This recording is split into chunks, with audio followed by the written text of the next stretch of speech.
Hey, good morning. Pulled out a couple ingrown hairs.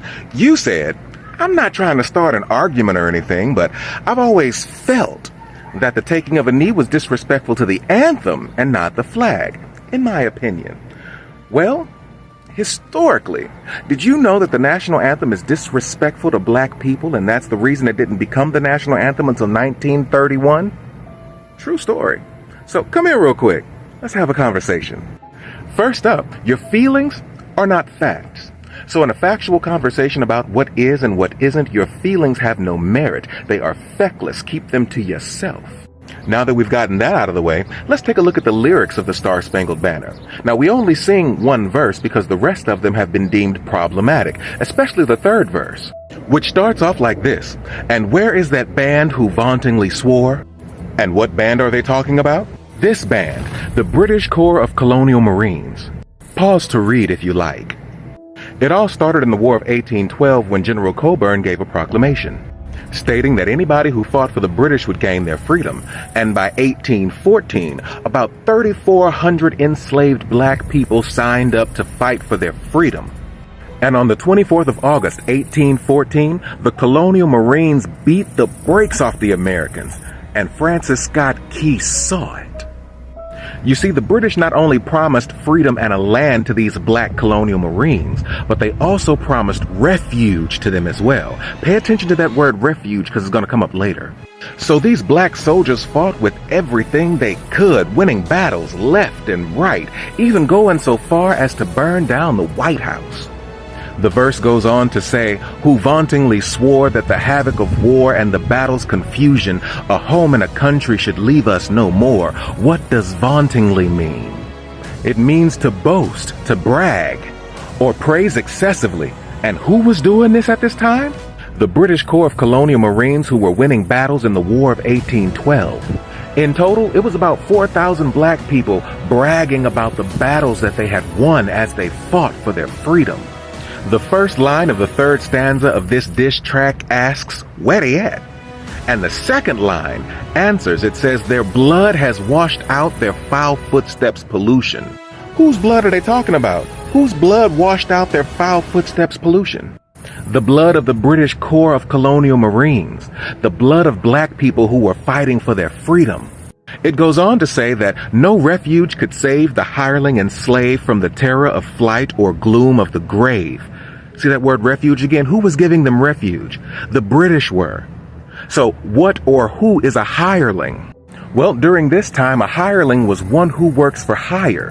And who was that?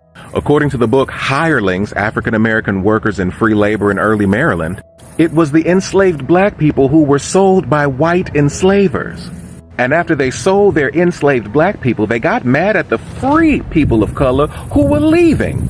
So in 1719, they passed laws preventing free black people from leaving the state because they wanted somebody to work the land for them because they was too lazy to do it themselves. And in the 1800s, a hireling was used disparagingly for anybody who worked for mercenary motives. What is a mercenary? A mercenary is one that serves merely for wages, or a soldier hired into foreign service. And who were these soldiers hired into foreign service? Enslaved black men who fought in the British Corps of Colonial Marines. So far, the third verse of the national anthem goes a little like this. So where the black people I saw fighting for their freedom, who was bragging about they was gonna beat us? They're dead, and their blood has washed out the pollution that is their footsteps. And the British couldn't even save them from the terror of flight or the gloom of the grave. And the Star-Spangled Banner in triumph doth wave over the land of the free and the home of the brave. You see, the Star-Spangled Banner is a diss track to African Americans who had the audacity to fight for their freedom. And you think kneeling is disrespectful to the anthem. So why did this Star-Spangled diss track become our national anthem? 2 words. White women.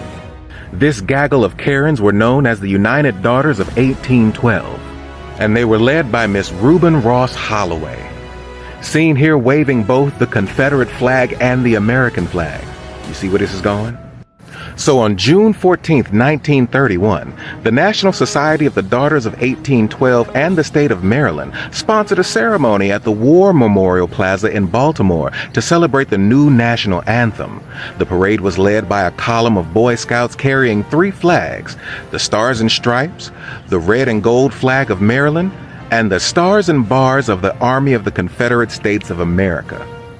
So why were they flying the flag of traitors?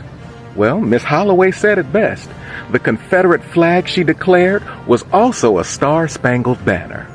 And in 1917, President Woodrow Wilson made it a national anthem. Now, Woodrow Wilson was a Southern white supremacist and a racist who sympathized with the lost cause narrative. Now, Wilson ran on a platform of fairness and equality, but after he was elected, he was like, forget all that. Let's bring the racism. Then in 1919, they started playing the song and singing all the verses at baseball games. But after World War I, people were like, I don't want to sing this anymore. So James Weldon Johnson and his brother wrote Lift Every Voice and Sing as an alternative to the Star-Spangled Banner.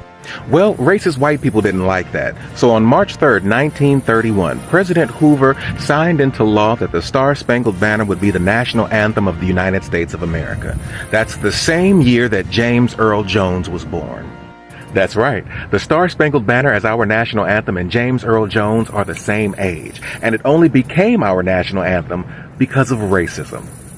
The more you know.